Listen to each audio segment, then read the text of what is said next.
Welcome to The Explainer. Today, we're asking a big question. What does it really take to guard a world-changing idea? We're going to go way beyond just the tech itself, to dissect the incredible, multi-layered fortress built to protect a revolutionary project from, well, pretty much every possible threat you can imagine. This is the fundamental question for any truly groundbreaking idea, isn't it? For the STELOS project, the answer isn't just a simple lock on the door. No, it's a fortress, and one that's been meticulously engineered to be impregnable from the ground up. So let's be clear about what's being protected here. We're talking about STELOS, a technology for converting atmospheric thermal energy that's already been empirically validated. It's a proven concept. But as we're about to see, technical brilliance alone just doesn't cut it in the real world. You need walls. So let's start with that outer layer. The very first layer of this fortress is a truly formidable wall of intellectual property. And I want you to understand this is not just a single patent fence.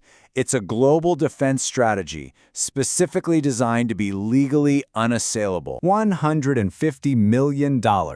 Let that sink in. That is the upper-end valuation of the STELOS portfolio.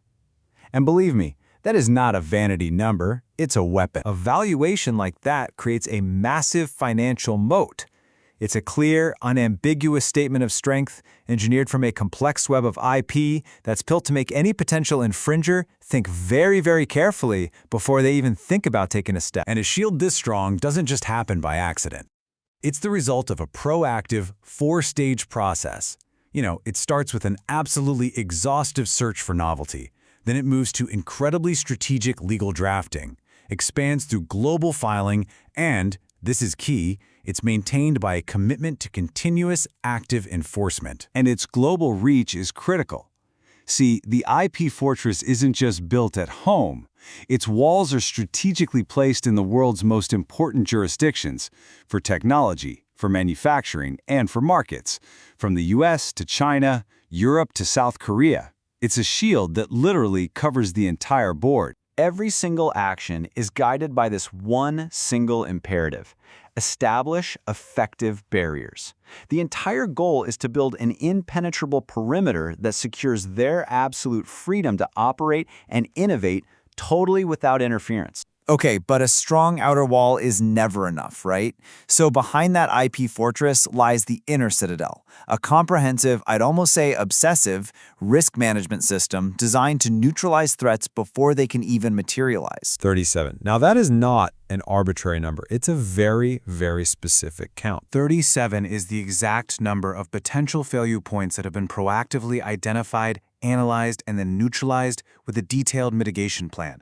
This isn't just about planning, it's about transforming foresight into a defensive weapon. And the analysis here is just incredibly comprehensive, covering every single facet of the project.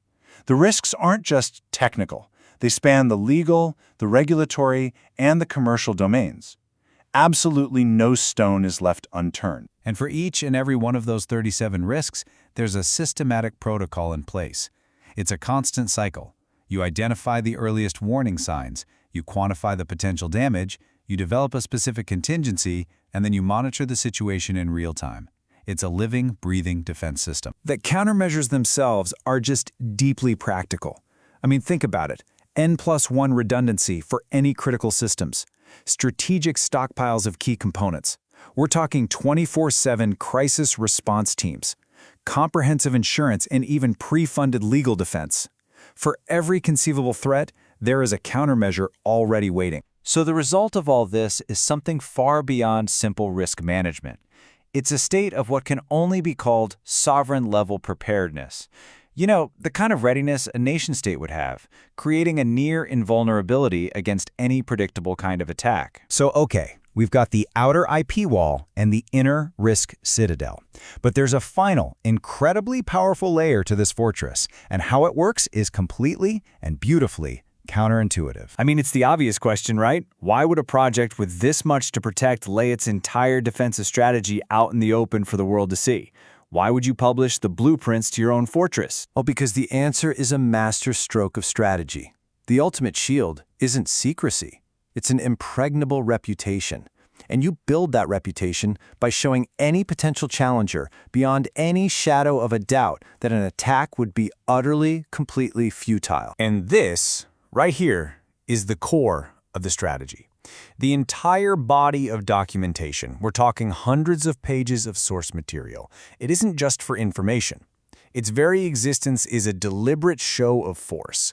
The documentation is the weapon. And this is their arsenal. Each one of these exhibits, documenting everything from the technical specs to the risk analysis, contributes to the deterrent. The sheer, overwhelming volume of meticulous preparation sends a crystal-clear signal. Don't even try it. We've already thought of everything. So ultimately, the fortress is made impregnable not by what it hides, but by everything it reveals.